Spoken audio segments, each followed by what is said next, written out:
Client অনেক সময় গায়ে হলুদ করে আসে, মুখে দেখবা যে যখন আমাদের ওই কাঁচা হলুদটা যখন স্কিনে লাগানো হয় সেটা কিন্তু সহজে আমাদের ওয়াইপস দিয়ে ঘষলো বা ডাবল ক্লিনজিং করলেও ওঠে না, ঠিক আছে, স্কিনে থাকে।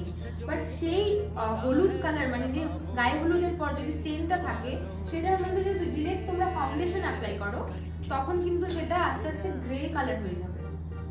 তখন আমাদের তার আগে কি করতে হবে, সেটাকে নিউট্রালাইজ করতে হবে, মানে কাট করতে হবে, কারেক্টিং করতে হবে। সো ইয়েলো কালারকে সবসময় কোন কালার অপোজিট কালার কি, ভায়োলেট, ভায়োলেট বা পার্পল কালার, এটা হচ্ছে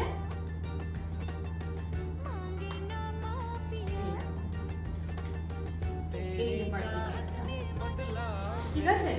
এই পার্পল কালারটা দিয়ে আমরা গায়ে হলুদ যখন ব্রাইট করে আসে তখন এই হলুদ কালারটা যদি আমরা নিউট্রালাইজ করে তারপরে ফাউন্ডেশন অ্যাপ্লাই করো তখন কি হবে, সেই কালারটা আর ফাউন্ডেশনটা অ্যাপ্লাই করার পরে আর গ্রে হবে না।